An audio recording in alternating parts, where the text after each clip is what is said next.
6장 22절과 23절입니다. 주보가 잘못됐네요. 22절과 23절입니다. 두 절입니다. 22절, 23절 함께 읽겠습니다. 시작. 이 모든 일이 된 것을 주께서 선지자로 하신 말씀을 이루려 하심이니 이르시되 보라 우리 처녀가 잉태하여 아들을 낳을 것이요 그의 이름은 임마누엘이라 하리라 하셨으니 이는 번역한즉 하나님이 우리와 함께 계시다 함이라. 아멘. 여러분 안녕하세요. 안녕하세요. 요즘 코로나 기승인데 몸 조심하셔야 될 것 같아요, 다들. 우리 주랑이도 학교에서 지금 코로나 많이 나와서 오늘 못 왔다고 하는데 여러분 괜찮죠? 코로나 걸린 사람 손 없죠? 머리 자르는 친구들 많이 보이네. 요즘 많이 덥죠? 네. 근데 대구에서 이건 더운 날씨도 아니라던데 맞아요, 틀려요? 저는 덥긴 덥죠. 정선생님 이렇게 더운 것도 이렇게 잘 경험 못 해봐가지고 같이 한번 보도록 합시다. 오늘 말씀 나누기 전에 얘기해봐야 될 게 있어요.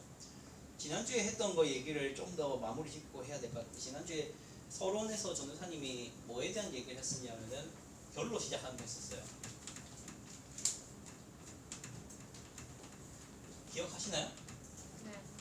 결과주의에 대한 얘기를 했어요. 우리가 살아가고 있는 사회가 대부분 우리에게 강요하는 게 뭐냐, 요구하는 게 뭐냐, 결과주의다. 그래서 여러분이 결국에는 지금은 부모님 곁에서 여러 가지 인격적인 관계를 맺고 있지만 사실 이 사회는 여러분에게 제공하는 어떤 월급에 비례한 적절한 노동을 여러분이 안 해내면 여러분이 계속 고용하고 있는다 아니면 해고한다? 해고할 수밖에 없다. 그래서 이 사회는 사회생활을 시작하면 여러분에게 계속 인격적인 관계보다는 비인격적인 관계를 요구하게 되는 사회가 이 한국 사회다라는 것을 알아야 된다라는 것을 얘기를 했어요. 그래서 이 결과주의는 반드시 이 비인격을 낳는다라는 겁니다. 근데 지금 결과주의만 얘기를 했지만 또 뭐도 있냐면 이제 이런 것도 있죠. 다시 읽어봅시다. 실용주의. 네, 실용주의가 뭘까요? 가장 효과 좋은 게 짱이다. 가장 좋은 결과를 내는 게 짱이다라는 겁니다. 자, 그러면 이 실용주의에 대한 어떤 철학적인 얘기를 하진 말고 이 실용적이다라는 것에 대해서 우리가 우리 삶을 한번 딱 좀 살펴봤으면 좋겠어요. 여러분이 사람을 만나고 이 사람 좋다, 이 사람 나랑 친구 되고 싶다 하는 것들, 혹은 이 사람 정말 존경할 만하다 이런 것들을 잘 생각해봤으면 좋겠습니다. 어떤 생각을 해봤으면 좋겠냐면 우리가 그 사람을 어떤 기준으로 좋다 생각하고 어떤 기준으로 친구하고 싶어 하는지를 잘 생각해보면 좋겠어요. 우리가 정말로 그 사람을 인격적으로 다른 거 아무 신경 안 쓰고 그 사람 있는 그대로 우리가 그 사람이 좋아서 만나는지, 아니면 그 사람이 나에게 줄 수 있는 여러 가지 유익, 그 사람이 나에게 주는 여러 가지 이득 이런 것들로 우리는 친구를 사귀고 친구 아닌 사람을 걸러내고 하지는 않는지 생각해보면 좋겠습니다. 여러분이 지금은 그냥 학교에서 반을 정해주고 클래스를 정해주니까 옆에 있는 사람이 친구가 될 수밖에 없는 사회인데, 이제 그런 강제로 누군가를 묶어주고 이런 게 없어지는 사회로 들어가면은 여러분은 내가 사귈 사람, 내가 사귀면 안 될 사람 이런 걸 여러분이 선택하게 됩니다. 그렇겠죠? 이 사람과 계속 만나고 계속 같이 다녀도 되고 이 사람과는 딱히 계속 다닐 필요 없겠다 이런 걸 생각이 되는데 여러분은 안 그럴 거라고 믿겠습니다. 그런데 많은 사람들이 사람을 사귀고 사람을 이렇게 친해지고 싶은 이 기준이 뭔 것 같아요? 실용적이라는 게 정답은 맞는데 구체적으로 봤을 때 여러분 얘기하지 말고 다른 사람 얘기한다 칩시다. 누구랑 친해지고 싶고 누구랑은 좀 같이 있고 싶지 않아요? 도움이 되는 사람은 같이 하고 싶겠죠. 그럼 여러분 지금 나이대, 여러분 문화대에 도움이 되는 사람은 어떤 사람이 도움이 되는 사람이에요? 어떤 사람이 좀 도움이 되는 사람이죠? 여러분 나이대, 여러분 지금 문화에서 어떤 사람이 정말 친해져야 될 사람 이런 생각이 듭니까? 네? 공부 잘하는 사람. 공부 잘하는 사람 정말 친해져야 되겠죠. 또 어떤 사람? 친구 많은 사람. 친구기랬어요. 친구 많은 사람. 친구 많은 사람은 왜 친해져야 된다는 생각하겠어요? 좀 더 근본적으로 생각해봅시다. 왜 친구 많은 사람 친해져야 될까요? 더 많은 친구를 더 많은 친구를 원해서. 친구를 원해서. 아, 친구 굵이라고 자꾸 하네. 그래요. 이거는 이제 뭐에 대한 얘기냐? 인기에 대한 부분이 카테고리가 들어가죠. 인기에 대한. 또 어떤 친구는 좀 좋은 친구가 되겠어. 내게 유익이 되는 친구. 예쁘고 와 그게 나와야지 그래. 외모겠지. 왜 외모 많은 사람이 내 친구가 돼야 될까요? 보통 인기. 그럼 보통 인기. 닮아질까봐? 내가 원하기도 하고 그런 외모를. 그리고 그런 외모의 친구랑 같이 있으면 급이 올라가죠. 나의 급이 올라가죠. 이런 친구들을 잘 봤을 때 여러분은 안 그럴 거라 생각할게요. 여러분은 이런 사람만 친구 사귀고 이런 사람 아니라 생각할게요. 근데 이런 사람만 선대하고 이런 사람만 좋게 대하고 이런 사람만 친근하게 대하고 이런 사람만 친절하게 대하는 사람들이 클래스에 있어요 없어요? 있어요. 있어요. 그러면 그런 애들 보면 역겨워요 안 역겨워요? 안 역겨워하는 거 보니까 여러분이 이런 사람인가? 전도사님은 여기에 전혀 해당이 안 되는 사람이었어가지고 전도사님은 솔직히 말할게요. 역겨웠어요. 나를 대하는 거랑 우리 현석이 같은 사람 대하는 게 너무 다른 걸 보면 열이 받더라고. 무슨 말인지 아시겠어요? 여러분 남자들은 그거 사실 둔감해갖고 둔해가지고 그런 거 잘 못 보는데 여러분 잘 보잖아요. 여러분 안 좋게 말하는 게 아니라 오히려 세심하잖아요. 그러면 잘 보여요 솔직히. 딱 나를 대할 때 표정과 말투랑 나를 지나쳐서 잘생긴 혹은 이쁜 어떤 다른 친구를 대할 때랑 얘가 나를 대하는 거하고 너무 다르게 딱 보이거든요. 역겨워요. 진짜 역겨워요. 그 교회 안에서도 경험하면 진짜 짜증나기 시작합니다. 교회 안에서도 내 친구인데 잘생긴 친구랑 나랑 누나들이 대하는 게 다를 때 진짜 기분 나쁘더라고요. 그때 교회 실망 많이 했습니다. 그래서 교회 안 다녀야지 이런 생각을 내가 왜 안 했는지 모르겠어. 교회 안 다니지 않았으면 여기 없을 텐데. 근데 교회를 그래도 다녀야 된다는 생각은 왜 있는지 모르겠는데 있었어요. 자, 중요한 게 이 얘기를 왜 했냐면은 이러한 것이 사실 우리가 살아가는 사회고 불신자, 예수 안 믿는 사람들의 모든 일반적인 모두가 그렇지는 않다고 합시다. 일반적인 모습들이요. 왜냐하면 왜 그럴까요? 왜 사람들은 이런 것을 좋아할까요? 정답은 사실 정해져 있잖아요. 지읒으로 시작하잖아요. 죄인이라는 원인 때문이에요. 죄인이라는 것. 죄인들은요, 자신들에게 유익이 되는 사람과만 친해지고 싶을 수 있어요. 죄인들은요, 내게 도움이 되고 이득을 주는 사람을 좋게 대해주고 싶은 게 당연해요. 이기적이거든요.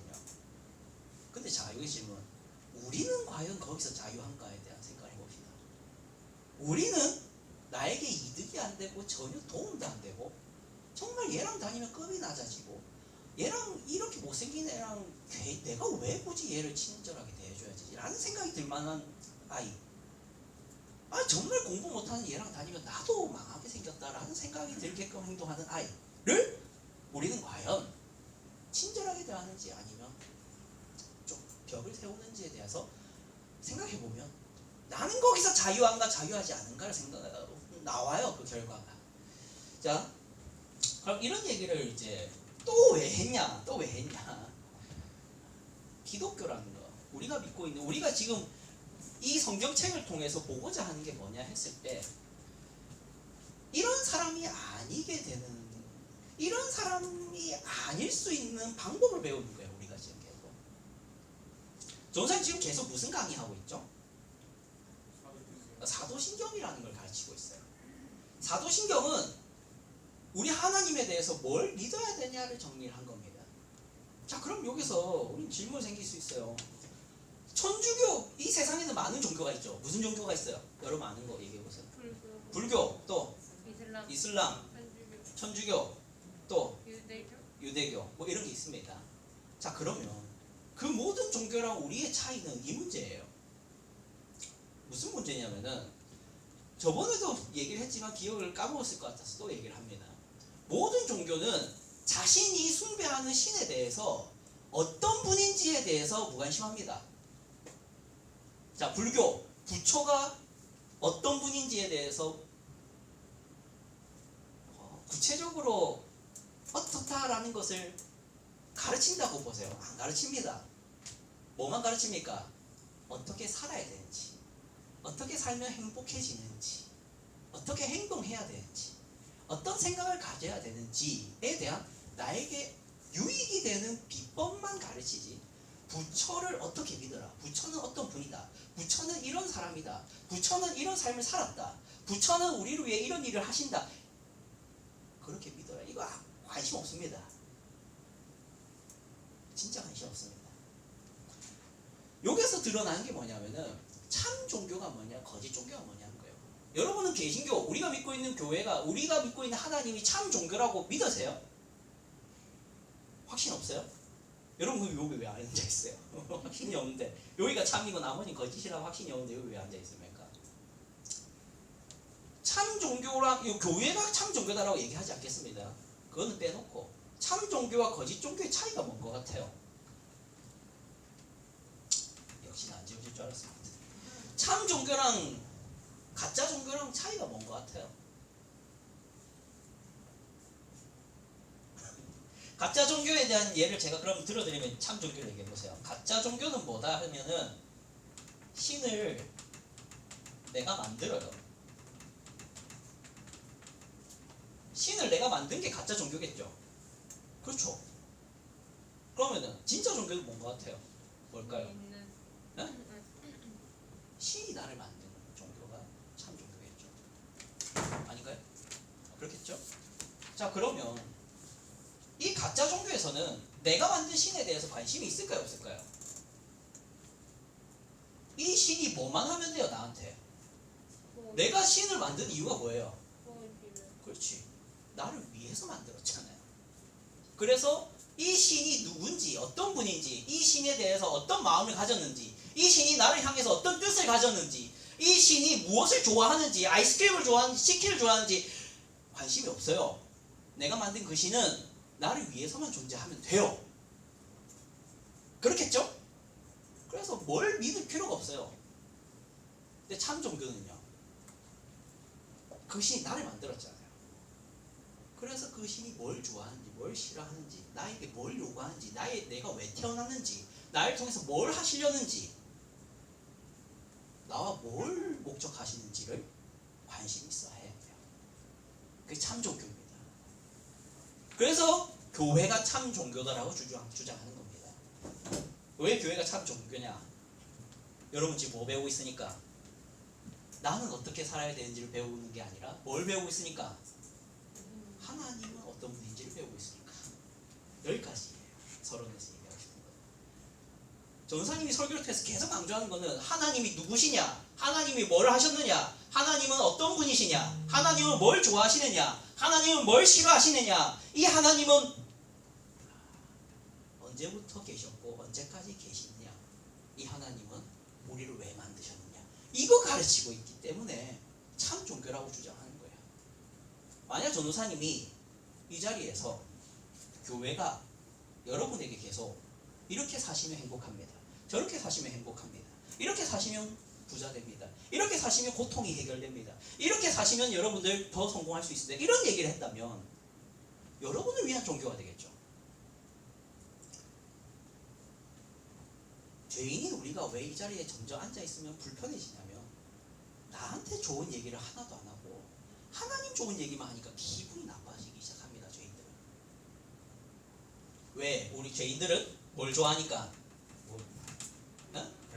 결과를 좋아하고 실험을 좋아하니까. 내게 도움이 되고 유익이 되는 신을 좋아하지 자기 좋으라고 살아가는 신을 좋아하지 않아요. 우리는 나한테 아무런 득도 주지 않는 신은 존재할 필요가 없어요. 그거는 전혀 도움이 안 되는 존재니까. 근데 우리 상식적으로 생각해 봅시다. 남자친구를 사귀었어요. 남자친구, 그래, 실력 있는 사람이죠. 남자친구 혹은 형석이 여자친구 사귀었다. 근데 여자친구가 맨날 만날 때마다 오빠 얼마 벌어? 오빠 연봉이 어떻게 돼요? 아니야, 나중에 얘기하자. 나중에 얘기해 줄게. 많이 벌어? 근데 그 다음에 또 만났는데 아니 내 친구들은 한 1억 번다는데 오빠는 한 얼마 정도 벌어? 아니 1억? 뭐 그 비슷하게 벌어. 그 다음에 또 만났는데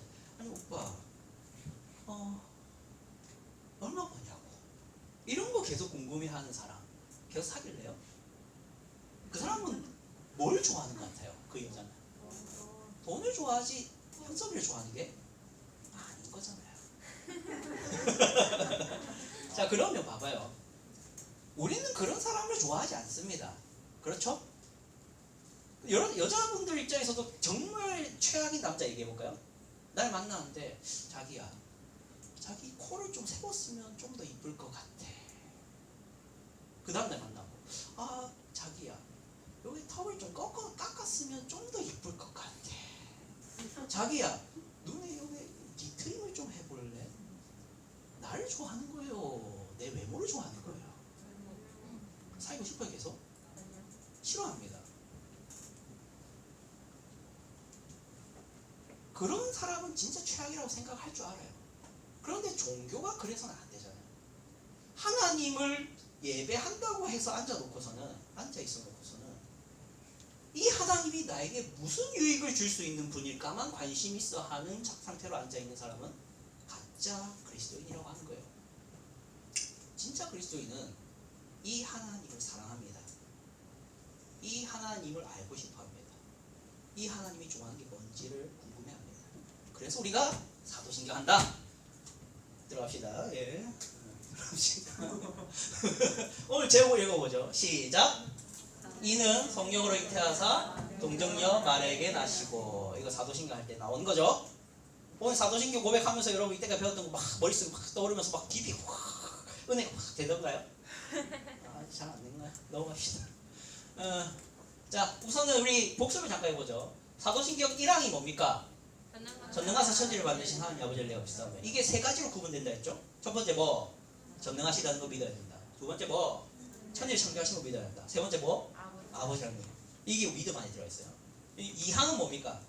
우리 주 예수 그리스도를 싸우니 1번, 2번, 3번, 4번 이 네 가지로 나눈다. 1번 뭡니까? 예수님을 유일하신 분으로 믿어야 된다. 아들로 믿어야 된다. 두 번째, 이분이 주님인 걸 믿어야 된다. 세 번째, 예수이신 걸 믿어야 된다. 네 번째, 다 기억하죠?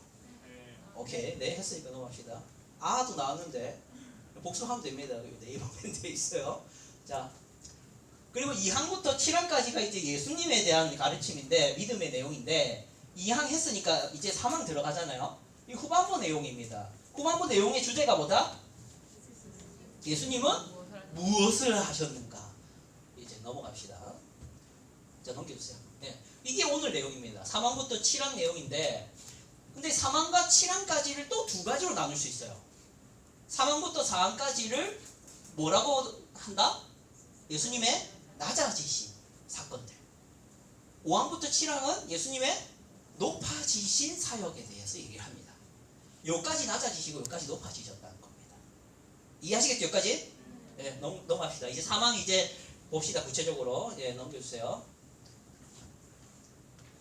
안 돼. 뒤에. 예. 이는 성령을 잉태하사 동정녀 마리아에게 나시고. 이게 이제 두 가지로 이렇게 내용이 구분됩니다. 첫 번째 뭐? 예수님은 성령으로 잉태되셨다라는 내용과 두 번째 동정녀 마리아에게 나셨다라는 내용이 여기 포함이 되어 있어요. 그럼 이제 첫 번째 성령으로 잉태되었다라는 얘기를 한번 살펴봅시다. 자, 잉태가 뭡니까? 태어나는 거. 태어나는 거예요. 네. 현서가 잉태가 뭐야? 잉태가 임신. 아, 임신 그래. 어이구, 정답. 박수. 야, 딴 데서 하다가 저 대답 참 잘한다. 오우, 똑똑하긴 해. 자, 잉태, 임신하는 겁니다. 아이나 새끼를 베는 것인데, 그럼 넘겨주세요. 어떻게 잉태가 됩니까? 인간은 보통. 인간은 어떻게 아이를 뵙니까? 일단은 남자도 있어야 되고 여자도 있어야겠죠. 두 번째는 정자와 난자가 만나야 돼요. 지금은 성교육 시간이 아니니까 자세히는 안 하고 여기까지 하겠습니다. 넘겨주세요. 그래서 이런 관계 가운데 이렇게 잉태가 되죠. 이게 인간입니다. 그럼 넘겨주세요. 근데 이제 여기서 중요한 거죠. 오늘 읽었던 본문인데 우리 예수님은 뭘로 잉태됐다? 성령으로 잉태되었다라는 얘기를 하고 있습니다. 여기서 중요한 게 남편 요셉이 여기 아무런 관여를 안 했어요. 그쵸? 남편과 이 요셉과 마리아가 약혼만 했지 아직 결혼은 안 했어요. 그 상태에서 아이를 뵌 거죠. 그래서 남편은 이 잉태에 관여를 했다 안 했다? 관여 안 했다. 남자는 없었다. 그러니까 두 번째, 마리아가 뭐 배란기였다. 마리아가 뭐 임신할 수 있는 상태였다. 마리아가 뭐 준비가 돼 있었다. 아니다. 마리아는 자웅동체여서 혼자서도 잉태할 수 있었다. 이런 것도 없습니다. 그저 성령이 잉태시켰다. 이거밖에 없습니다. 그래서 마리아는 그냥 자궁이라는 장소만 제공했을 뿐이에요. 그게 예수님의 잉태입니다. 그럼 넘겨주세요. 여기서 우리 하나 지적하고 비판할 게 있는데, 우리 교회는 여기에 보면은 그 천주교회는 여기에 강대상에 뭐가 있냐면 여기 마리아 조각상이 있어요. 왜 그럴까요? 마리아도 민들이 예수님이 하나님이니까 엄마인 마리아는 하나님보다 위에, 이런 어떤 이런 인간적인 생각 가운데 마리아를 숭배합니다. 거기서는 마리아 숭배 사상이 있어요, 천주교회는. 근데 교회는 있다 없다? 없어요. 왜 없을까? 성경은 단 한마디도 마리아를 공경하라고 했다 안 했다? 안 해요. 그저 마리아라는 사람은 자궁을 제공했을 뿐, 중요한 것은 성령이 예수를 잉태하게 했다라는 그 사실이 중요한 것이, 마리아라는 인간을 높일 이유는 없습니다. 넘겨주세요. 자, 그럼 중요한 게 이제 1번입니다. 1번, 이제 1번입니다. 성령으로 잉태된 이 아이가 하나님이심을 믿습니다라는 거예요. 그러니까 성령 잉태는 하나님이라는 것을 강조한다는 겁니다. 마태복음 1장 2, 3절 읽었는데요. 다시 한번 읽어봅시다. 시작. 보라, 처녀가 잉태하여 아들을 낳을 것이요 그의 이름은 임마누엘이라 하리라 하셨으니, 이를 번역한즉 하나님이 우리와 함께 계시다 함이라. 처녀가 잉태하면 그의 이름을 임마누엘이라 해라. 왜? 임마누엘 뜻이 뭐다? 하나님이 우리와 함께 하신다. 그러니까 성령이 잉태된 줄 알면 뭐라고 알아라? 하나님이 우리와 함께 하시는 줄 알아라. 이렇게 말하는 거예요. 그러니까 곧 그 아이가 누구다? 하나님이다라는 얘기를 하는 겁니다. 다시 설명할게요. 처녀가 잉태하게 되면 그가 임마누엘인 줄 알아라. 근데 임마누엘의 뜻이 뭐냐? 하나님이 우리와 함께 하신다라는 뜻이다. 곧 처녀가 잉태한 그 아이가 하나님이다. 그 하나님이 잉태가 되었으니 이제 그 하나님이 너희와 함께 할 거다. 이 예언이었어요. 근데 이 예언이 언제 됐었냐? 이사야가 예언을 해요. 여러분, 이사야서 나중에 성경책 7장 14절 보면 그대로 나오는데 몇 년도 사람이에요? BC 745년에 태어났어요. 곧 지금으로 치면은 2765년 전 사람이에요. 그때 예수님의 처녀 잉태에 대해서 예언을 했어요. 그리고 700년 후에 오늘 본문에서 나오는 거예요. 그거 넘겨주세요. 교훈 1입니다. 함께 읽어봅시다. 교훈 1 시작. 하나님께서 죄인들 때문에 이 더러운 땅에 오셨다라는 것이 여기에서 교훈으로 나오는 거예요. 예수님이 성령으로 잉태되었다는 사실을 믿는다면 하나님이 죄인인 나와 함께 하시기 위해 죄악된 세상에 오셨다라는 사실을 믿어야 할 것입니다. 자, 여러분, 우리가 살아가고 있는 이 세상은 죄인들이 모여서 형성한 사회입니다. 그리고 예수님이 잉태된 그 자궁의 주인은 누굽니까? 마리아인데 그 마리아가 의인입니까? 죄인입니까? 죄인 안에 거룩하신 하나님이 거하신 겁니다. 그리고 거룩하신 하나님은 그 죄인들 사이에 인간으로 이제 자라나셔야 됩니다. 그래서 우리 예수님은 어떤 고통을 당하기 시작하시냐면은 멸시와 조롱과 침뱉음과 뺨맞음과 채찍질을 당하기 시작하시겠죠. 우리 거룩하신 하나님이 이 추악한 세상 가운데 오셨다라는 사실이 여기에 나타나는 것입니다. 우리는 여기에 대한 감사와 감격이 있어야 됩니다. 자, 길게 하면 어렵고 넘어갑시다. 그리고 두 번째, 성령으로 잉태된 예수님은 뭐다? 뭐가 아니다? 죄인이 아니며 뭐다? 완전한 의인이라는 것을 믿습니다라는 겁니다. 여기서 이제 정말 어려운 내용이 나와요. 여기서 정말 어려운. 여기서 이제 여러분 좀 집중을 팍 해야 돼요. 팍. 성령으로 잉태되었다는 것은 이 아이가 보통 생육법의 저주에서 벗어나 있다는 것을 보여주는 겁니다. 이 보통 생육법이 뭐냐? 이거 설명하기 너무 어려울 것 같아서 그림으로 준비해왔어요. 넘겨주세요. 아직 그림 안 나오네. 보통 생육법의 저주, 이게 본문에 나오는데 고린도전서 15장 22절 함께 읽어보겠습니다. 이 한 절 시작. 아담 안에서 모든 사람이 죽은 것 같이 그리스도 안에서 모든 사람이 삶을 얻으리라. 넘겨주세요. 안 돼. 두 번 넘기면 안 돼. 이거예요. 자, 우리 창세기 2장 17절 내용 압니다. 선악을 알게 하는 나무의 실과를 먹으면 정녕 어떻게 된다?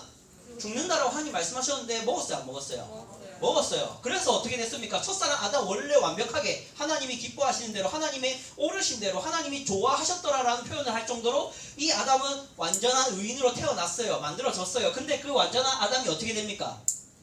벌개집니다. 뭐 때문에? 이것 때문에 타락을 합니다. 그래서 아담은 처음에는 괜찮았지만 지금 뭐가 됐다? 그렇지. 하나님은 의인으로 만들었는데 이 의인 스스로 죄인이 되는 선택을 했다. 그럼 여기서 이제 보통 생육법의 저주가 시작되는 거예요. 자, 그 아담이 하와랑 결혼을 해서 아이를 낳으면 그 아이는 타락한 상태로 태어나는 거죠. 이게 저주라는 겁니다. 그래서 태어난 그 아이끼리 또 아이를 낳으면 어떻게 된다? 또 죄인으로 태어납니다. 그리고 또 관계를 맺어서 이제 마리아와 요셉이 이제 약혼을 하고 결혼해서 아이를 낳으면 당연히 누가 나와야 됩니까? 의인이 나와야 됩니까? 죄인이 나오겠죠. 근데 여기가 결혼을 했다 안 했다? 안 하고 누가 간섭을 해버리냐? 넘겨주세요. 성령님이 마리아에게 간섭을 해서 누가 태어나죠? 예수님. 그래서 예수님은 아담의 보통 생육법에 따라서 죽은 아담의 육체를 타고 태어났습니까? 아니면 성령으로 말미암아 태어났습니까? 그래서 예수님은 죄인입니까? 의인입니까? 죄인이 아니게 되는 거예요. 이해되겠어요? 아담의 자손이라는 그 육체로 타고난 게 아니라 성령의 간섭으로 말미암아 죄인으로 태어난 게 아니라 이 저주 아래 태어난 게 아니라 죄가 없이 태어나는 거예요. 넘겨주세요. 이게 보통 생육법 저주. 이거 이해하시겠죠? 네. 자, 그래서 우리는 이 예수님이 성령으로 잉태되셨다라는 것을 무엇으로 믿어야 되냐면은 역사상 유일한 의인이라는 것이 여기 강조된다는 겁니다.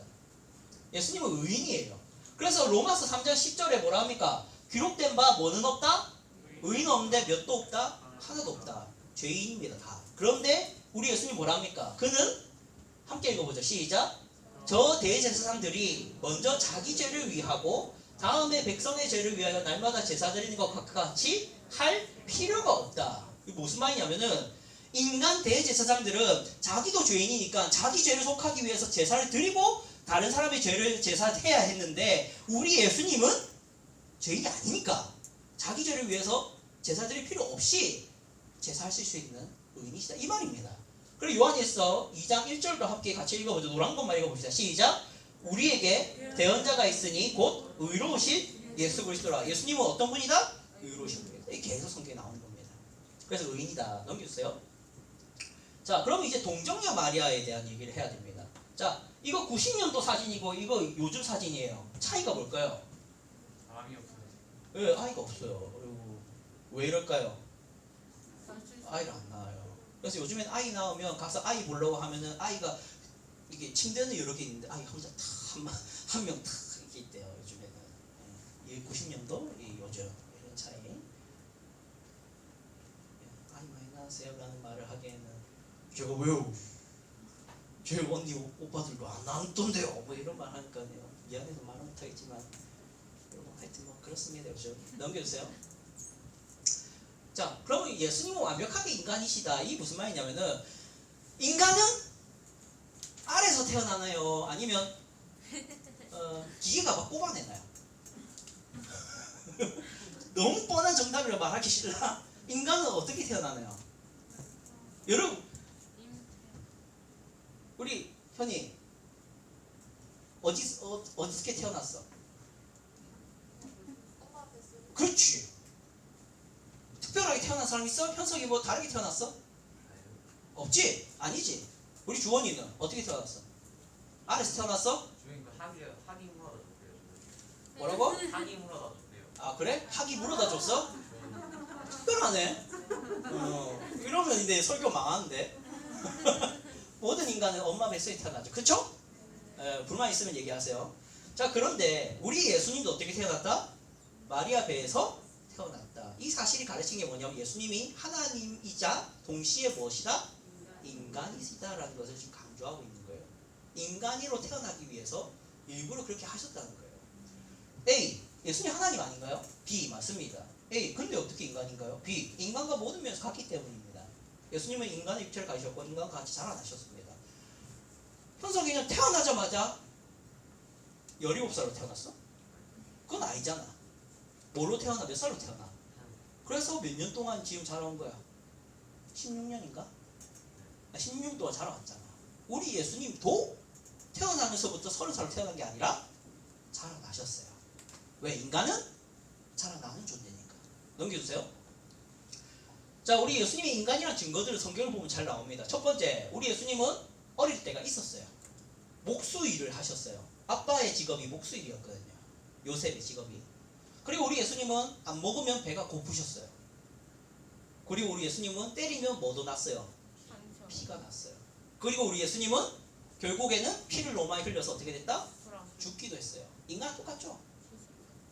질식사기도 하죠. 뭐 여러 가지 요인이 있대요. 과다출혈, 질식사, 아니면 통증이 너무 심해가지고 쇼크샷, 뭐 다양합니다. 근데 그건 알 수 없겠죠. 중요한 것은 우리 예수님도 인간처럼 죽으셨다는 겁니다. 자, 여기서 우리 예수님은 인간이라는 게 분명합니다. 자, 이제 여기까지 했으면 이제 내용 정리해서 끝나. 너무 넘겨주세요. 이제 이거 하고 끝냅시다. 교훈하고 끝냅시다. 자, 공격적인 질문 할게요. 여러분이 한번 들어보세요. 기독교인으로서, 여러분이 기독교인으로서 이 불신자 전필국의 얘기를 들어보세요. 불신자전. 왜 굳이 성령 잉태와 마리아 출생이라는 요상한 방식으로 오셔야 했나요? 다른 종교들처럼 종교 장시자에 대한 어떤 신비로운 분위기를 연출하려는 전형적인 사기수법 아닌가요? 자, 여러분, 그 옛날에 그 박혁건세가 어느 나라 왕인가요? 신라. 신라죠? 신라 맞나요? 가야 아닌가? 신라인가? 가야는 아니야. 가야는 아니고 알았다. 미안하다.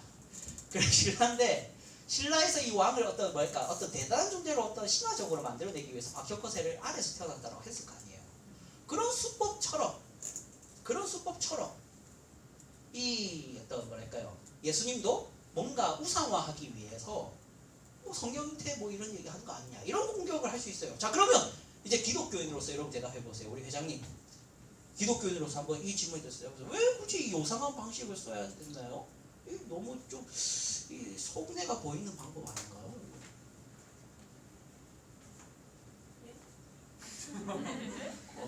그런 대답의 방법이 있구나. 못 들었다. 우리 은혜는 우리 기독교인으로서 이런 공격적인 질문에 대해서 한번 대답해 볼래? 왜 이런 요상한 방식으로 일부러 우상화시키려고 뭔가 신비적인 연출하는 거 아니야? 은혜 어때? 저런 방법도 있구나. 대답을 안 하는 방법도 있네. 자, 그럼 여러분 중요한 건 뭐냐? 성경이 강조하는 건 뭐냐면은 이분의 이름이 예수라는 사실을 잊지 마세요. 예수란 뜻이 뭡니까? 구원자. 오, 근데 죄로부터의 구원자. 앞에가 뭐야? 죄. 죄로부터의 구원자라는 것을 배웠죠. 예수란 이름 자체가. 한번 넘겨주세요. 자, 여기서 이제 좀 어려운 얘기가 나오는데 죄를 해결할 구원자이기 때문에 이 구원자의 조건이 필요했어요. 구원자라고 무조건 아무나 되는 게 아니라 구원자의 자격이 있어요. 그게 뭐냐면 첫 번째 뭐다? 함께 읽어보죠. 시작. 인류의 죄를 해결할 구원자는 반드시 인간이어야 된다. 두 번째, 그 자신은 죄인이 아니어야 된다. 왜 그럴까요? 죄인이 죄를. 그렇지, 죄인이 죄를 대신해서 어떻게 죽을 수 있습니까? 죄인은 자기 죄 때문에 죽는 거지. 무슨 남의 죄를 위해서 죽는 게 어디 있습니까? 예? 근데 그 얘기 이제 좀 이따 하겠습니다. 넘겨주세요. 자, 왜 구원자에게 조건이 필요하죠? 이 질문 한번 던져봐야 됩니다. 자, 보세요. 아무나 그냥 구원자 될 수 있는 거 아니냐? 굳이 뭐 구원자라고 자격이 필요하고 조건이 필요하냐? 이런 질문을 할 수 있는데 이유가 있습니다. 이거 정말 어려운데 이거 너무 힘들다. 여러분, 제 속마음이 나왔는데 너무 힘드네요. 이유 1. 하나님은 사랑이시지만 동시에 공의이시다. 이 두 뜻을 다 만족하는 구원 방식을 택하셨다. 그 구원 방식이 뭐냐면은 죄인들의 죄를 대신하는 방식이시다라는 겁니다. 자, 여기까지 이제 설명을 해야 되는데 우리 물 갖다 줬으니까 5분 안에 설명하겠습니다. 조금만 쉬세요.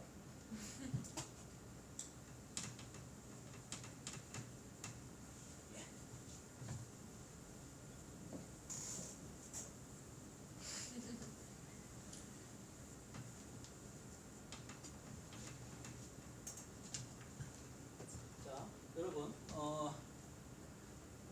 우리가 이런 질문했어요. 하나님은 사랑 아니신가가 요즘 현대인들의 가장 기본적인 기독교에 대한 이해예요. 기독교는 사랑 아닌가? 하나님이 사랑이시라면서 이런 어떤 말들을 강조를 많이 합니다. 예, 많이 합니다. 그렇기 때문에 어떤 오해들이 많아요. 하나님은 사랑이시다는 것만 너무 강조를 하는 면이 강해서 무슨 문제가 생기냐면은 하나님의 공의에 대해서 너무 무시하게 됩니다.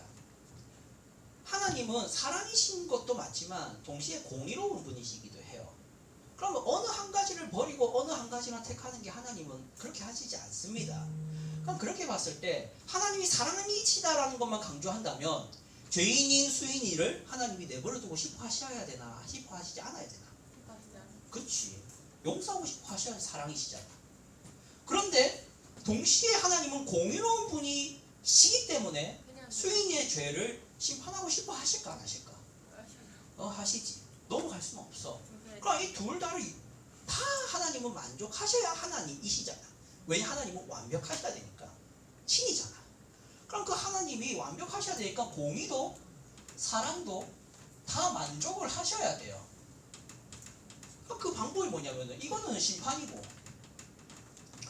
이거는 용서잖아. 이게 둘 다 만족되는 방법은 없을까? 없을까?